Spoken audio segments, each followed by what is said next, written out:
Welcome to ఎన్బీ news bulletin ముందుగా headlines.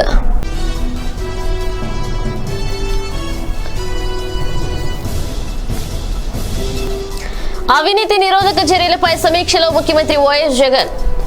లంచం తీసుకుంటూ రెడ్ హ్యాండెడ్ గా దొరికితే నిర్దిష్ట సమయంలో చర్యలు.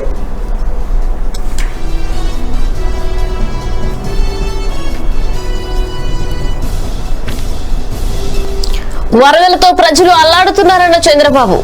బాధితులను ఆదుకోవడంలో ప్రభుత్వం విఫలమైందని విమర్శ.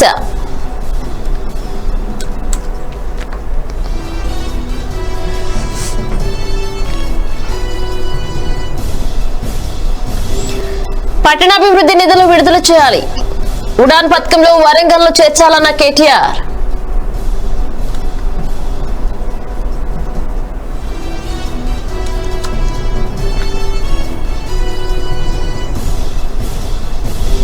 కుప్పకూలిన 5 అంతస్తుల భవనం, 2 మృతి, 17 మంది గాయాలు.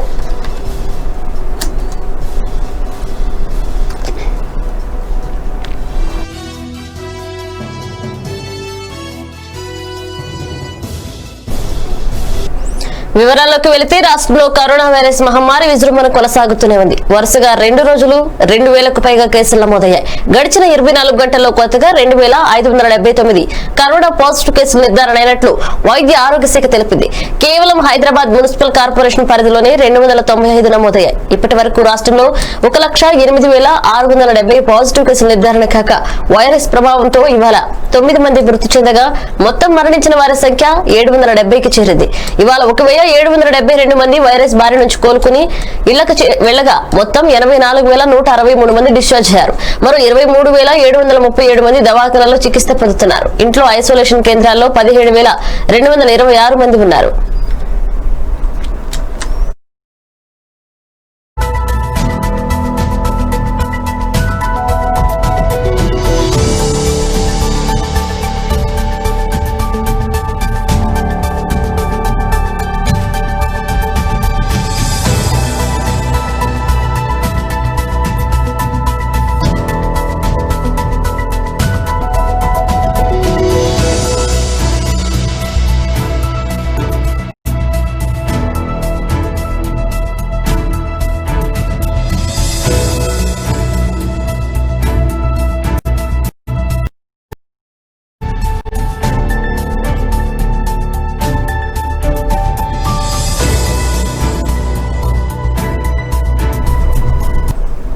లంచం తీసుకుంటూ రెడ్ హ్యాండెడ్ గా దొరికిన కేసుల్లో వెంటనే చర్యలు తీసుకోవాలని ముఖ్యమంత్రి వైఎస్ జగన్ స్పష్టం చేశారు. ఇందుకోసం దిశ చట్టం తరహాలో అసెంబ్లీలో చట్టం చేసేందుకు వీలుగా బిల్లు రూపొందించాలని అధికారులను ఆదేశించారు.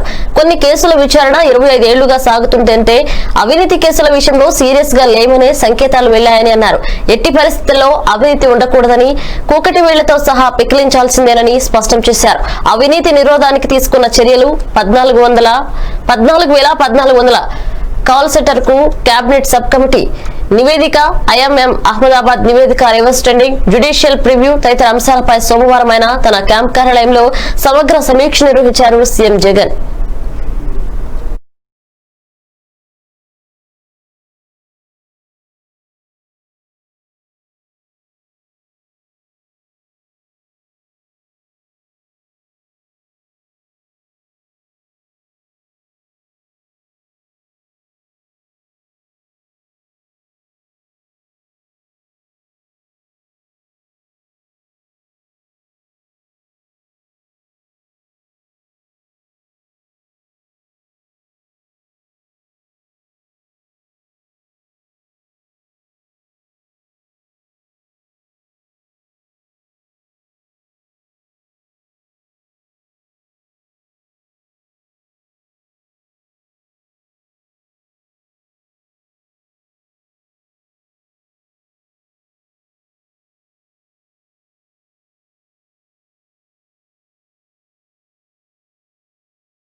వరదలతో ప్రజలు అల్లాడుతున్నారని టీడీపీ నేత చంద్రబాబు తెలిపారు. వరద బాధితులను ఆదుకోవడంలో ప్రభుత్వం విఫలమైందని తప్పుపట్టారు. ప్రభుత్వ చేతకానితనం వల్లే ఈ పరిస్థితి వచ్చిందని, పంటలు పూర్తిగా దెబ్బతిన్నాయని తెలిపారు. టీడీపీ హయాంలో తుఫాన్ బాధితులను అన్ని విధాలా ఆదుకున్నామని, వరద సాయం కింద ఒక్కో కుటుంబానికి 10,000 ఇవ్వాలని చంద్రబాబు డిమాండ్ చేశారు. గత ఏడాది హామీ ఇచ్చిన 5,000 ఇవ్వాలని, మెడికల్ క్యాంపులు నిర్వహించాలని చంద్రబాబు సూచించారు. పేదలకు సాయం చేయాల్సిన సమయంలోనూ రాజకీయాలు చేస్తున్నారని మండిపడ్డారు. ఏపీలో కరోనా కేసులు రోజురోజుకు పెరుగుతున్నాయన్నారు. డాక్టర్లకు కులాలను అంటగడుతున్నారని విమర్శించారు. సంక్షోభంలో రాష్ట్రాన్ని గట్టెక్కించే నాయకత్వం కొరవడిందని చంద్రబాబు అన్నారు. మీకు కరోనాను కూడా కులం గుర్తొస్తా ఉంది. నుంచి మాకు పీపీలు ఇవ్వండి, మా ప్రాణాలు కూడా మేము కాపాడుకోవాలంటే అవి కూడా ఇవ్వలేని నిస్సహాయ స్థితిలో మీరు ఉన్నారంటే ఏ విధంగా ఈ ప్రభుత్వం ఆలోచిస్తుందో దీన్ని బట్టి అర్థమవుతుంది. ఎప్పుడైనా ఒకటి గుర్తుపెట్టుకోవాలి, సంక్షోభాలు సృష్టించడం కాదు, సంక్షోభంలో రాష్ట్రాన్ని గట్టెక్కించే నాయకత్వం ముందుకు పోవాల్సిన అవసరం ఉంది. అదే ఈ రాష్ట్రంలో కొరవడి ఉంది. ఈరోజు వరదలు వచ్చాయి. వరదలు వచ్చినప్పుడు మానవతా దృక్పథం ఎంతవరకు ఉంటుందో దీన్ని బట్టి అర్థమవుతుంది. ఏ విధంగా ఈరోజు వరదలు వచ్చిన తర్వాత మనకు చెప్పి రావు, వచ్చినప్పుడు అప్రమత్తంగా ఉండాలి, తగిన జాగ్రత్తలు తీసుకోవాలి, ముందు జాగ్రత్తలు తీసుకోవాలి. తర్వాత ఎంత డ్యామేజ్ జరిగితే ఎంత తొందరగా మళ్ళీ మామూలు వ్యక్తులుగా వాళ్ళు చేయగలుగుతామో వాళ్లకు తాత్కాలిక చర్యలు గాని పునరావాస కార్యక్రమాలు గాని చేసి మళ్ళీ వాళ్ళని ఆదుకొని మనుషులుగా నిలబెట్టవలసిన బాధ్యత మన పైన ఉంది. ఈరోజు కరోనా వచ్చింది. కొన్ని రాష్ట్రాలు, కొన్ని దేశాలు జాగ్రత్తగా ఉన్నాయి. ప్రజల్ని ఎప్పటికప్పుడు హెచ్చరికలు చేశారు. తగిన విధంగా గవర్నమెంట్ చర్యలు తీసుకున్నారు. నేను కూడా 3-4 టెలికాన్ఫరెన్స్ తీసుకొని జూమ్ లో అందరితో మాట్లాడాం. వాళ్ళు అనేక సజెషన్స్ ఇచ్చారు.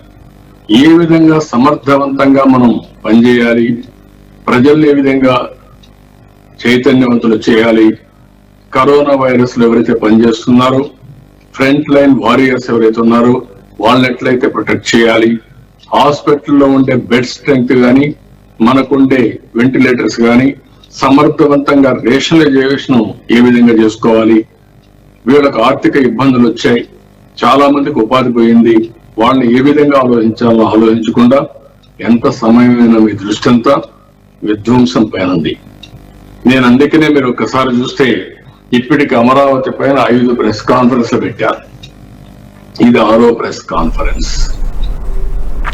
కేంద్ర పట్టణాభివృద్ధి శాఖ నుంచి తెలంగాణకు రావాల్సిన 2,53,7.81 కోట్లను విడుదల చేయాలని రాష్ట్ర పట్టణాభివృద్ధి పరిశ్రమల శాఖ మంత్రి కె తారక రామారావు కోరారు. ఉడాన్ పథకంలో వరంగల్ ను కూడా చేర్చి ఆ నగరానికి విమాన సర్వీసులు నడిపేందుకు చర్యలు తీసుకోవాలని విజ్ఞప్తి చేశారు. కేంద్ర పట్టణాభివృద్ధి పౌర విమానయాన శాఖ మంత్రి హర్దీప్ సింగ్ పురిని ఢిల్లీలో సోమవారం మంత్రి కేటీఆర్, రాష్ట్ర ప్రణాళికా సంఘం ఉపాధ్యక్షుడు బోయినపల్లి వినోద్ కుమార్ కలుసుకున్నారు. ఈ సందర్భంగా కేంద్రం నుంచి రాష్ట్రానికి రావాల్సిన పట్టణాభివృద్ధి శాఖ నిధులు కోట్లను విడుదల చేయాలని కోరారు. హర్దీప్ సింగ్ పూరి గారిని కలిసి రాష్ట్రానికి సంబంధించి ముఖ్యంగా రాష్ట్రంలోని పురపాలక శాఖకు సంబంధించిన పలు అంశాల విషయంలో చాలా లోతుగా సుదీర్ఘంగా చర్చించడం జరిగింది. అందులో ముఖ్యంగా వారి డిపార్ట్మెంట్ సంబంధించిన అధికారులందరినీ కూడా గౌరవ మంత్రి గారు వెనువెంటనే ఆదేశించి పిలిచి అన్ని రకాల సూచనలు కూడా ఇచ్చినందుకు ముందుగా వారికి ధన్యవాదాలు. రాష్ట్ర ప్రభుత్వ పక్షాన గౌరవ మంత్రి గారికి రాష్ట్రంలో పట్టణాలు ముఖ్యంగా ప్రణాళికబద్ధమైన అభివృద్ధి ఏ రకంగా సాధిస్తూ ఉన్నాయి, రాష్ట్రంలో మున్సిపాలిటీల్లో పౌర సేవలను పెంచే దిశగా పౌరుడు కేంద్రంగా గౌరవ ముఖ్యమంత్రి గారి సారథ్యంలో పట్టణ ప్రగతి కార్యక్రమాన్ని ఏ తీరులో అమలు చేస్తూ ఉన్నాము, దాంతోపాటు కొత్త పురపాలక చట్టాన్ని కూడా ఏ రకంగా తీసుకొని వచ్చినాము, ఇవన్నీ కూడా గౌరవ మంత్రి గారికి వివరించి చెప్పినప్పుడు అక్టోబర్ మాసంలో మళ్ళీ ఒకసారి రండి, మొత్తం నివేదిక తీసుకొని రండి, మీరు చేస్తున్న కార్యక్రమాలను తప్పకుండా అవసరమైతే ఇతర రాష్ట్రాలకు కూడా పంపి వారు కూడా అమలు చేయాలని చెప్పి నేను చెప్తాను, ఆ నివేదికను నాకు సమర్పించండి అని చెప్పి మంత్రి గారు కోరారు. ఈరోజు గౌరవ మంత్రి గారికి వివిధ శాఖలు అంటే ఆయన డిపార్ట్మెంట్లో ఉండే వివిధ విభాగాల ఆధ్వర్యంలో ఏ కార్యక్రమాలు జరుగుతున్నాయో వివరించి చెప్పి, మనకు ఉదాహరణకి స్వచ్ఛ భారత్ మిషన్లో దాదాపుగా ఒక బ్యాలెన్స్ ఇంకా కేంద్ర ప్రభుత్వం నుంచి 217 కోట్లు ఏవైతే రావాల్సి ఉందో ఆ డబ్బులు వెంటనే విడుదల చేయాలని చెప్పి మంత్రి గారిని కోరారు. 15వ ఆర్థిక కమిషన్ యొక్క గ్రాంట్ ఏదైతే ఉందో తెలంగాణలోని అన్ని అమరావతిలో జరుగుతున్నది అసలు ఉద్యమమే కాదు, అక్కడ ప్రజా ఉద్యమమే లేదు, అదో రియల్ ఎస్టేట్ ఉద్యమం, కెమెరా ఉద్యమం. అక్కడ జరిగేది భూస్వామ్య పెట్టుబడిదారి ధనవంతుల ఉద్యమం అని వైఎస్ఆర్సీపీ ఎమ్మెల్యే అంబటి రాంబాబు, ఎమ్మెల్సీ డొక్కా మాణిక్య వరప్రసాద్ తీవ్ర స్థాయిలో మండిపడ్డారు. చంద్రబాబు మనుషుల కెమెరాల కోసం చేసే అల్లరిని ఉద్యమం అంటే ఉద్యమం అన్న పేరుకే అది అవమానం అన్నారు. బాబు రాజధాని కోసం అలుపెరగని పోరాటం చేస్తున్నట్లు భ్రమ కల్పిస్తున్నారన్నారు అంబటి. 45 నుండి రైతులు, రైతు కూలీలు లేదా మహిళలు గాని ప్రాణాలు అర్పించారని, ఇది చాలా పెద్ద ఉద్యమమని, ప్రభుత్వం దీన్ని పెద్దగా పట్టించుకోవడం లేదని, ఇది అప్రజాస్వామికమని చంద్రబాబు నాయుడు గారు జూమ్లో పదే పదే సెలవిస్తూ ఉన్నారు. ఏంటి ఉద్యమం ఏమిటి? దీని లక్ష్యం ఏంటి? దీనిలో ఎంతమంది పాల్గొంటున్నారు? ఈ 250 రోజుల నుంచి ఏ స్థాయిలో ఈ ఉద్యమం జరుగుతుంది అనేది అమరావతి పరిసర ప్రాంతాల్లో ఉండేటటువంటి మాకు కానీ ప్రజలకు కానీ చాలా బాగా తెలుసు. అసలు అక్కడ ఉద్యమమే లేదు. ఏదో 2 కెమెరాలు, 2 పత్రికలు, 2 ఛానల్స్, 10 మంది ఉద్యమకారులను చెప్పబడేటటువంటి ధనవంతులు కలిసి మీడియాలో ఒక సుదీర్ఘమైనటువంటి పోరాటాన్ని, అలుపెరగని పోరాటాన్ని చేస్తున్నామనేటువంటి ఒక భ్రమ రాష్ట్ర వ్యాపితంగా కల్పించేందుకు చేస్తున్నటువంటి ప్రయత్నం తప్ప అక్కడ ఉద్యమమే లేదు. లేని ఉద్యమాన్ని ప్రజలకు కలిగించే విషయం కాదు ఇది. ప్రభుత్వం నిర్ణయం తీసుకున్నప్పుడు దాని మీద కోర్టులో కేసేస్తారు, అది ఇవ్వటానికి వీల్లేదని. ఆ పిటిషన్లో ఏం రాశారంటే, ఇక్కడ పేదలకు ఇళ్ల స్థలాలు ఇస్తే పేద వర్గాలు, దళితులు, బలహీన వర్గాలు వచ్చి ఇక్కడ ఇల్లు కట్టుకుంటే ఇక్కడ డెమోగ్రాఫిక్ చేంజ్ వస్తుంది, అంటే సామాజిక సమతుల్యత దెబ్బతింటుంది. అంటే మేము ఒక సమాజం ఉంది, ఆ సామాజిక సమతుల్యత దెబ్బతింటుందని వాళ్ళు రాసిన ధైర్యాన్ని మరి కమ్యూనిస్ట్ పార్టీలు సపోర్ట్ చేయటం ఎంతవరకు సమంజసం అని చెప్పి నేను రాంబాబు గారు మాటలు కంటిన్యూషన్గా చెప్తా ఉన్నాను.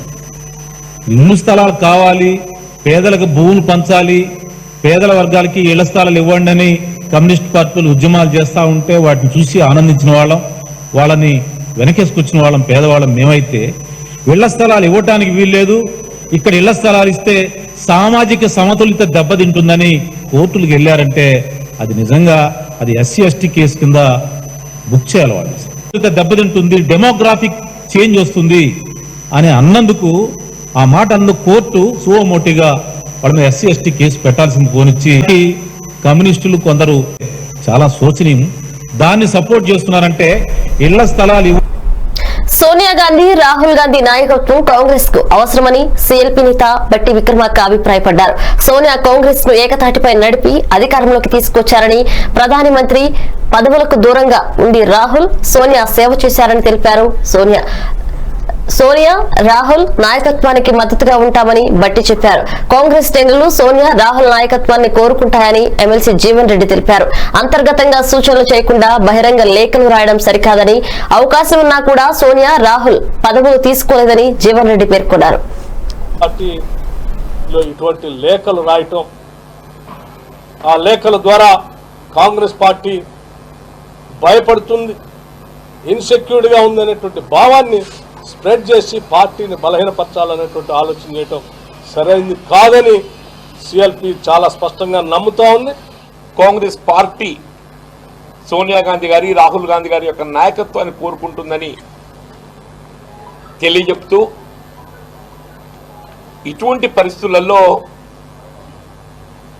అంతర్గతంగా విభేదాలు పొడదూపుతున్నట్టు ఒక అభిప్రాయం కలిగించాలనేటువంటి ఒక భావనతోని ఏదైతే ఇంతరు సీనియర్ నాయకులుగా భావిస్తున్నటువంటి వారు వాళ్ళు కాంగ్రెస్ వర్కింగ్ కమిటీ సభ్యులుగా వివిధ హోదాల్లో పదవులు అనుభవించి అంతర్గతంగా కాంగ్రెస్ పార్టీ బలోపేతానికి వారు సూచనలు చేసేటటువంటి ఒక అవకాశం ఉన్నప్పటికీ కూడా వారి వల్ల బహిర్గతంగా లేఖ రాయడం అనేది ఇది యావత్ కాంగ్రెస్ శ్రేణులు తీవ్రంగా పరిగణిస్తున్నాయి. నాయకత్వం కాంగ్రెస్ పార్టీకి చాలా అవసరం అనేటువంటి విషయాన్ని స్పష్టంగా చెప్పదలుచుకున్నాం. కాంగ్రెస్ ప్రభుత్వాన్ని కూల్చేసే కుట్ర చేస్తున్నటువంటి ఈ సమయంలో అందరూ ఏకతాటి మీద నిలబడి చాలా బలంగా సోనియా గాంధీ గారి పేదలకు ఇళ్ల స్థలాల పేరుతో జగన్ ప్రభుత్వం అంతులేని అవినీతికి తెరలేపిందని టీడీపీ నేత మాజీ ఎమ్మెల్యే బోండా ఉమామహేశ్వరరావు ఆరోపించారు. ఇళ్ల స్థలాల కొనుగోలులో పెద్ద ఎత్తున ఇన్సైడర్ ట్రేడింగ్ జరిగిందని ఆయన ఆరోపించారు. పేదలకు ఇళ్ల స్థలాల పేరుతో జగన్ ప్రభుత్వం అంతులేని అవినీతికి తెరలేపిందన్నారు. పేరేమో పేదలది, లబ్ధి పొందేదేమో వైసీపీ నేతలు. ఇళ్ల పట్టాలు పంపిణీ వ్యవహారం సాగుతుందన్నారు. ఇళ్ల స్థలాల కొనుగోలులో పెద్ద ఎత్తున ఇన్సైడర్ ట్రేడింగ్ జరిగిందని ఆయన చెప్పారు. ఆడలేక మధ్యలో ఓడనన్నట్లు పేదలకు ఇళ్ల స్థలాలు ఇవ్వడం చేతగాని అసమర్థులు తమపై నిందలు వేస్తున్నారని ఆయన విమర్శించారు. కార్యక్రమాన్ని తీసుకున్నారు. పెద్ద ఎత్తున ఇన్సైడర్ ట్రేడింగ్ ఈ ఇళ్ల స్థలాల కొనుగోలులో జరిగింది.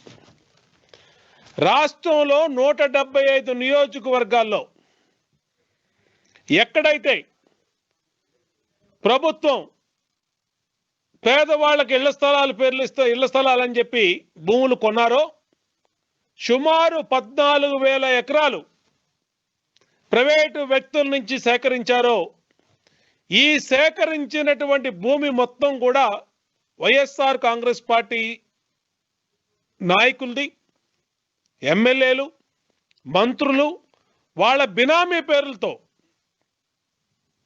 ఎక్కడైతే స్థలం కొంటున్నామో ఆ స్థలాన్ని ముందుగానే గుర్తించి నిజమైన స్థల ఓనర్లకి 5 లక్షలు, 10 లక్షలు, 15 లక్షలు, 20 లక్షలు చేతిలో పెట్టి అదే భూమిని 70 లక్షలకి, 90 లక్షలకి, 80 లక్షలకి నియోజకవర్గాన్ని బట్టి, ఊరును బట్టి, జిల్లాని బట్టి అడ్డగోలుగా అవినీతి చేశారు. ఇళ్ల స్థలాలు అనేది పేదవాళ్ళకి చెప్పిందేమో పేదవాళ్ళ పేరు, లబ్ధి పొందిందేమో వైఎస్ఆర్ కాంగ్రెస్ పార్టీ నాయకులు. ఈరోజు రాష్ట్రంలో ఎక్కడికి వెళ్ళినా గత 6 నెలల నుంచి జగన్మోహన్ రెడ్డి ప్రభుత్వం పదే పదే ఇదిగో రేపిస్తాం, ఎల్లుండిస్తాం, మాపిస్తాం అని చెప్తా ఉన్నారు. ఫస్ట్ వైఎస్ఆర్ జయంతి అన్నారు, తర్వాత ఇంకో తేదీ అన్నారు. ఏ ఊర్లో భూములు ఆ భూమిని కొట్టేయడానికో దోచేయడానికో. చుండూరులో 43 రోజులుగా చేనేత కార్మికులు చేస్తున్న రిలే నిరాహార దీక్షలకు మునుగోడు ఎమ్మెల్యే కోమటిరెడ్డి రాజగోపాల్ రెడ్డి మద్దతు తెలిపారు. ఈ సందర్భంగా రాజగోపాల్ రెడ్డి మాట్లాడుతూ చేనేత కార్మికులు అతి చిన్న సమస్యలను ప్రభుత్వం తీర్చలేకపోతుందన్నారు. ఆంధ్రప్రదేశ్ లో జగన్ ప్రభుత్వం ఒక్కో చేనేత కార్మికుల కుటుంబానికి 25,000 ఇచ్చిన విధంగానే తెలంగాణలో ఇవ్వాలన్నారు. ప్రైవేట్ విద్యా సంస్థల టీచర్లను ఆదుకుంటామని ఎమ్మెల్యే హామీ ఇచ్చారు.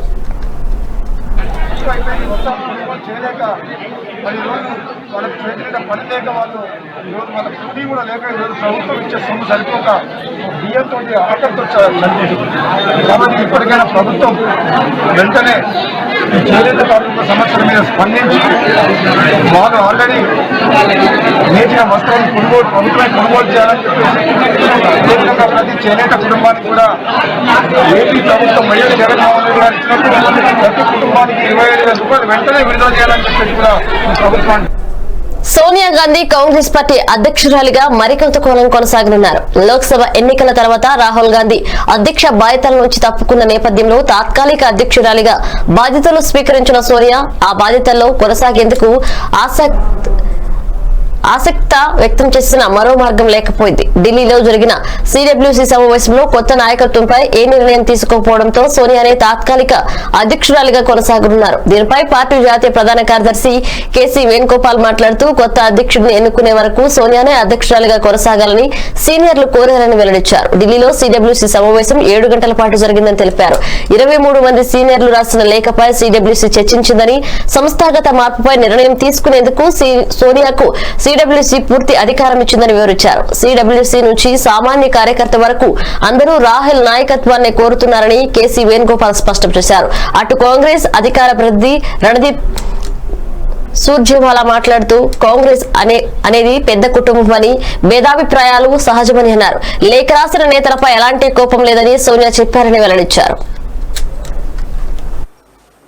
CWC unanimously adopted a statement which I am going to read out. The Congress Working Committee takes notes of the letter of the Congress President Srimati Sonia Gandhi addressed to General Secretary Organization, as also a letter written earlier by certain Congress leaders to the Congress President. The CWC has extensively deliberated on the letters and after detailed discussion places on record the following. First, the last 6 months have seen the nation in the throes of multiple crises. We have been beset by the corona pandemic that continue to claim thousands of lives, to downward spiraling economy, 3 massive job losses and growing poverty,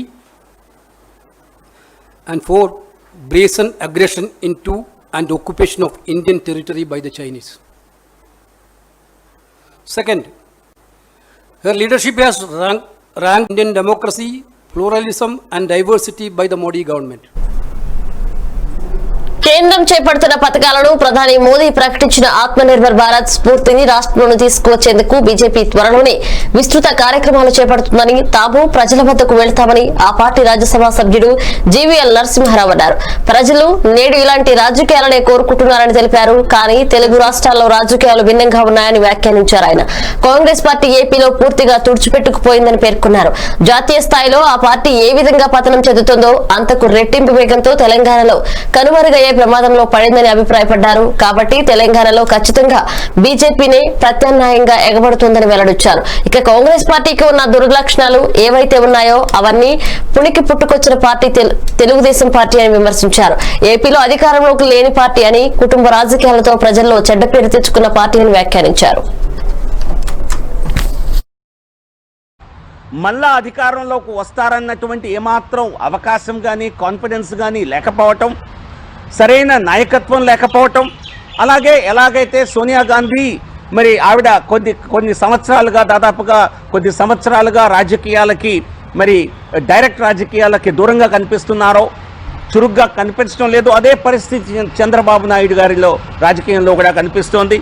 so కాబట్టి virtual పాలిటిక్స్కే పరిమితమైనటువంటి Telugu Desam పార్టీకి భవిష్యత్తు లేదని, ఫ్యూచర్లో YCP అయినా సరే కుటుంబ party, వ్యక్తుల ఆధారమైనటువంటి party కనుక వారికి కూడా ఇబ్బందులు తప్పవని, ఈ రోజుల్లో ప్రజలు మెరిట్ బేస్డ్ పాలిటిక్స్నే కోరుకుంటున్నారని, ప్రతిభ ఆధారంగానే అవకాశాలు రాజకీయాల్లో రావాలని అనుకుంటున్నారు తప్పితే ఫలానా కుటుంబానికి చెందిన వ్యక్తులు కనుక వీరికి అధికారం ఇవ్వాలి అని ప్రజలు అనుకోవటం లేదని, సో ఈ కారణాల వలన కాంగ్రెస్ పార్టీలో జరిగే పరిణామాల ప్రభావం ఆంధ్రప్రదేశ్పై పడే అవకాశం లేదు. ఎందుకంటే ఆంధ్రప్రదేశ్లో కాంగ్రెస్ లేదు, పూర్తిగా కనుమరుగైపోయింది. కానీ ఖచ్చితంగా తెలంగాణలో కాంగ్రెస్ పార్టీ చాలా అధోగతి పాలవుతుంది అనటానికి నేషనల్లీ కాంగ్రెస్ పార్టీలో జరిగే డెవలప్మెంట్స్ చాలు. కానీ కాంగ్రెస్ తరహా రాజకీయాలు చేసేటువంటి ప్రాంతీయ పార్టీలకు కూడా ఇవే పరిణామాలు ఎదురుకాబోతున్నాయని, కాంగ్రెస్లో జరిగిన ఈ కొద్ది నెలల తరువాత ఇవే పరిణామాలు మరి అధికారంలో లేని, ప్రజాదరణ కోల్పోయిన ప్రాంతీయ పార్టీలకు కూడా తప్పవని ఈరోజు మనకి దేశంలో ఉన్న రాజకీయ. మహారాష్ట్రలోని రాయగఢ్ జిల్లా తహసీల్ పరిధిలోని కాజల్పురాలో 5 అంతస్తుల భవనం కుప్పకూలడంతో 2 మృతి చెందగా 17 మందికి పైగా గాయపడ్డారని పోలీసులు తెలిపారు. 200కి మంది పైగా శిథిలాల కింద చిక్కుకున్నట్లు మంత్రి అతిథి ఎస్ తత్కారి వెల్లడించారు. హుటాహుటిన 3 ఎన్డీఆర్ఎఫ్ జాతీయ విపత్తు ప్రతిస్పందన దళం బృందాలు ఘటనా స్థలానికి చేరుకుని సహాయక చర్యలు చేపట్టాయి. ఇప్పటి వరకు 60 మందికి పైగా రక్షించారు. సహాయక చర్యలను సాధ్యమైనంత త్వరగా పూర్తి చేయాలని కేంద్ర హోంమంత్రి Amit Shah NDRF director general ను ఆదేశించారు.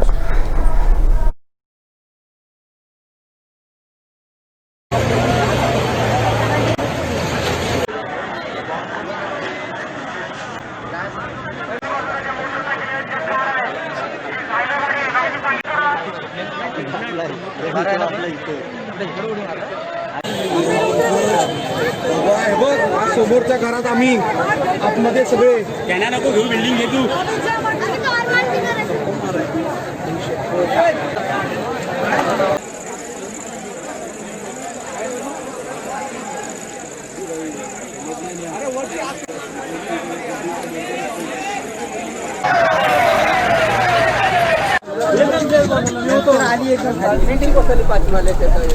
अरे लाईट चालू आहे. ఉత్తరాంధ్రలో నేడు రేపు భారీ వర్షాలు కురిసే అవకాశం ఉందని వాతావరణ శాఖ తెలిపింది. అలాగే దక్షిణ కోస్తా రాయలసీమలో ఉరుములు మెరుపులతో కూడిన తేలికపాటి నుంచి ఓ మోస్తారు వర్షాలు కురిసే అవకాశం ఉందని పేర్కొంది. ఉత్తర బంగాళాఖాతంలో అల్పపీడనం ఏర్పడిందని రాగల 24 గంటల్లో ఇది బలపడి తీవ్ర అల్పపీడనంగా మారే అవకాశం ఉందని తెలిపింది. అలాగే దీనికి అనుబంధంగా అక్కడే ఉపరితల ఆవర్తనం కూడా కొనసాగుతుందని వివరించింది. మరోవైపు రాయలసీమ నుంచి దక్షిణ కోస్తా మీదుగా మధ్య తమిళనాడు వరకు కిలోమీటర్ల ఎత్తులో ఉత్తర దక్షిణ ద్రోణి ఏర్పడిందని పేర్కొంది. దీని ప్రభావంతోనే వర్షాలు కురుస్తాయని వివరించింది.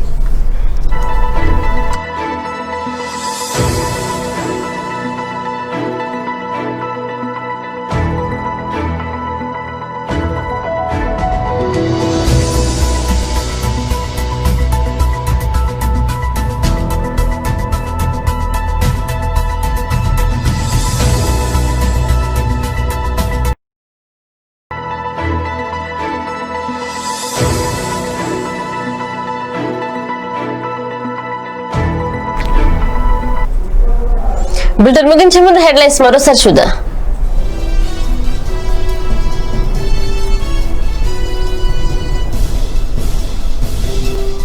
అవినీతి నిరోధక చర్యలపై సమీక్షలో ముఖ్యమంత్రి వైఎస్ జగన్. లంచం తీసుకుంటూ రెడ్ హ్యాండెడ్ గా దొరికితే నిర్దిష్ట సమయంలో చర్యలు.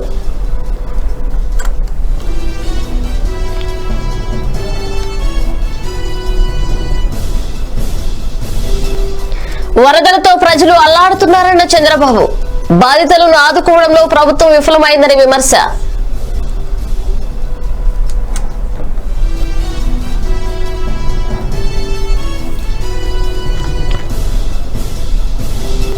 పట్టణాభివృద్ధి నిధులు విడుదల చేయాలి. ఉడాన్ పథకంలో వరంగల్ను చేర్చాలన్న కేటీఆర్.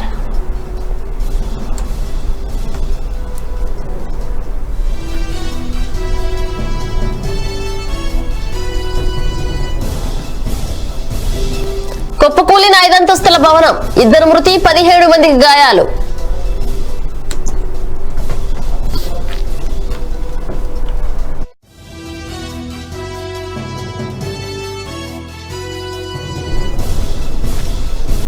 ఈ bulletin keep watching NB news. నమస్కారం.